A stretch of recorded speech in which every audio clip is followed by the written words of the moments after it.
네, 할렐루야. 10월 27일 금요일 짱목과 말씀수다의 시간입니다. 오늘 말씀은 열왕기야 4장 8절부터 17절의 내용의 말씀인데요. 하나님 말씀을 보시겠습니다. 하루는 엘리사가 수넴에 이르렀더니 거기에 한 귀한 여인이 그를 강권하여 음식을 먹게 하였으므로 엘리사가 그곳을 지날 때마다 음식을 먹으러 그리로 들어갔더라. 여인이 그의 남편에게 이르되 항상 우리를 지나가는 이 사람은 하나님의 거룩한 사람인 줄을 내가 아노니 청하건대 우리가 그를 위하여 작은 방을 담 위에 만들고 침상과 책상과 의자와 촛대를 두사이다. 그가 우리에게 이르면 거기에 머물리이다 하였더라. 하루는 엘리사가 거기에 이르러 그 방에 들어가 누웠더니 자기 사환 게하시에게 이르되 이 수넴 여인을 불러오라 하니 곧 여인을 부르매 여인이 그 앞에 선지라. 엘리사가 자기 사환에게 이르되 너는 그에게 이르라. 내가 이같이 우리를 위하여 세심한 배려를 하는도다. 내가 너를 위하여 무엇을 하랴. 왕에게나 사령관에게 무슨 구할 것이 있느냐 하니 여인이 이르되 나는 내 백성 중에 거주하나이다 하니라.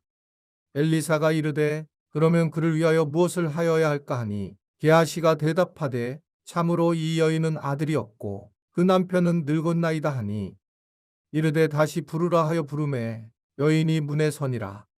엘리사가 이르되 한 해가 지나 이때쯤에 내가 아들을 안으리라 하니 여인이 이르되 아니로소이다. 내 주 하나님의 사람이여 당신의 계집종을 속이지 마옵소서 하니라.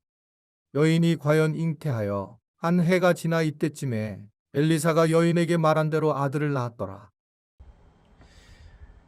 수넴에 한 멋진 여인이 음식으로 이제 엘리사를 대접을 하는 그런 유명한 장면입니다. 이 여인은 바로 하나님의 사람인 것으로 알아차리게 되죠. 이 엘리사가. 그래서 그녀는 남편과 더불어서 엘리사가 올 때마다 묵을 수 있는 휴식 공간을 마련해 주게 됩니다.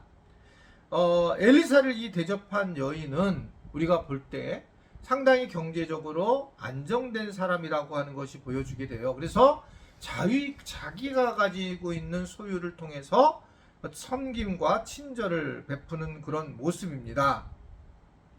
그래서 가진 것을 통해서 감당하는 거룩한 사람의 모습의 상징을 보여주고 있는 걸 볼 수가 있습니다. 여러분, 부자라고 해서 이렇게 물질적으로 섬길 수 있을까? 쉽지 않습니다. 실제로 참 어렵습니다. 예수님도 이 물질이 우상과 똑같고 결국은 이 자기의 눈을 가리는 것이 탐심이라고 얘기를 했어요. 그러니까 물질에 대한 탐심을 갖는 순간부터는 영적인 눈이 그냥 감기게 될 수밖에 없다라고 하는 것입니다. 결국은 이것을 이겨내는 것이 굉장히 중요한데 이것은 많이 가진 사람이 어려운 것이 아니고 이것은 누구나 똑같은 마음으로 생각하면서 물질에 대해서 우리가 넘어서야 된다라고 하는 것을 생각을 하게 된다는 거죠.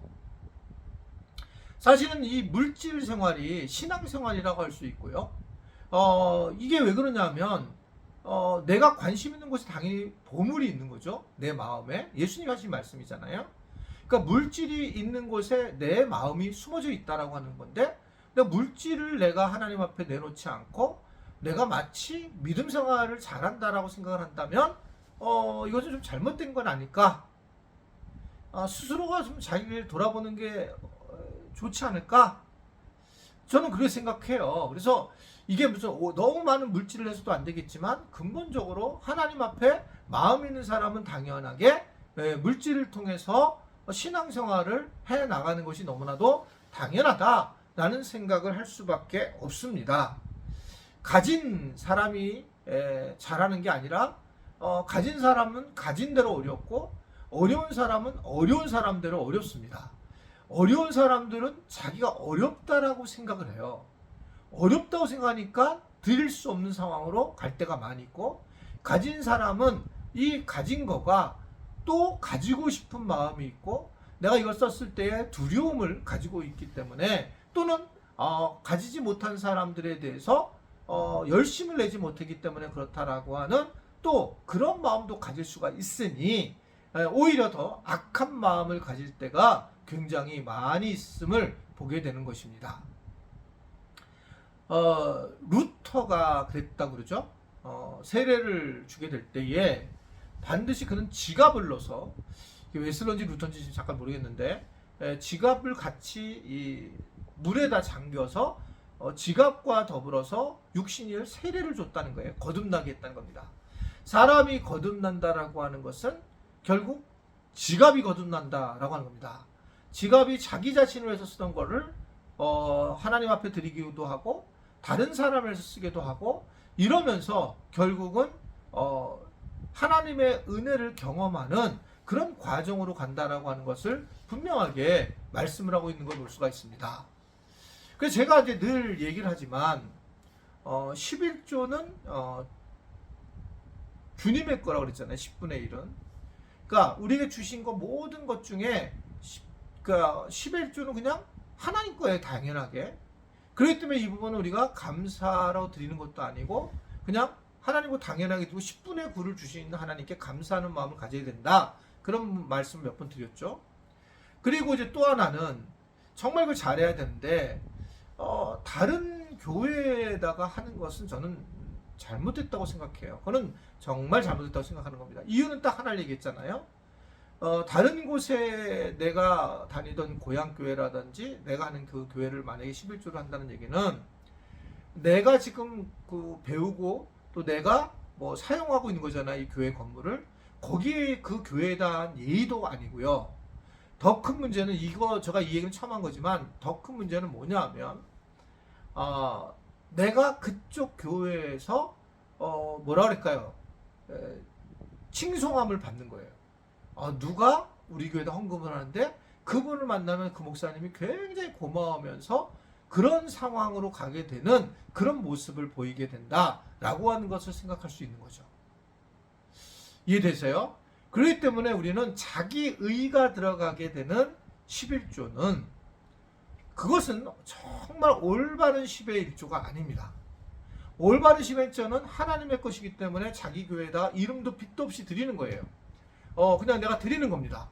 그래서 하나님이 그것을 쓰게 하도록 교회가 쓰게 하도록 내놓는 것인데 이게 여러분 기분 나쁘죠? 헌금에 대한 얘기를 하니까. 그런데 오늘 보면 철저하게 이 부분은 가진 분이 그 엘리사를 위해서 최대하게 섬기는 모습을 통해서 엘리야를 갖다가 엘리사를 회복하게 하고 엘리사가 큰 일을 감당하게 하는 그런 모습을 보이게 돼요.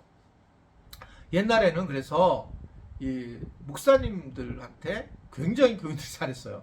그게 왜 그러냐면 이제 가정 부부싸움을 한다든지 가정이 굉장히 어려우면 목사님들이 거기에 다 빠져가지고 그래서 하나님 말씀을 전할 때 문제가 있을까봐 그래서 조금 잘 사는 집에서 항상 목사님들을 이렇게 대접을 하고 거기에 재우고 부흥회로 오게 되면 그렇게 했던 적이 옛날에 모습인 이유가 바로 그런 거예요. 목사님도 훌륭한 게 아니라 이것을 어떻든 간에 섬겨주시는 것을 통해서 좋은 말씀을 만나려고 하는 모습들이 있고 그래서 사실은 저는 목회자들이 가정을 돌보려고 우선권을 둬야 되는 이유고 또 굉장히 노력해야 되는 이유가 바로 여기에 있다고 생각해요. 그만큼 이 가정이 안정돼야지만 설교 말씀도 잘 준비가 되고 또 잘 말씀을 전할 수 있는 그런 상황이라고 보여지게 됩니다. 아무쪼록 저를 위해서 그래서 우리 가족을 위해서도 좀 많이 기도해 주셨으면 좋겠고 그런 면에서 좀 제가 따스한 그런 우리 가정이 되도록 더 많이 여러분들이 기도해 주시고 또 어떨 때는 또 격려해 주시면 감사하겠습니다. 기도하겠습니다. 오늘 말씀을 통해서 다시 한번 우리가 재정을 어떻게 관리하고 어떻게 섬겨야 되는지가 중요한 것을 깨닫게 하시니 감사합니다. 이러한 설교로 인해서 이러한 또한 나눔을 통해서 마음 상하는 일이 없도록 하시고 오히려 이게 참 중요한 거기 때문에 성경에서 많이 나오는구나를 깨달아서 이제는 좀 결단해서 하나님 앞에 제대로 드릴지는 우리 지체들도 많이 나오도록 도와 주옵소서. 예수님의 이름으로 축복하며 기도드리옵나이다. 아멘.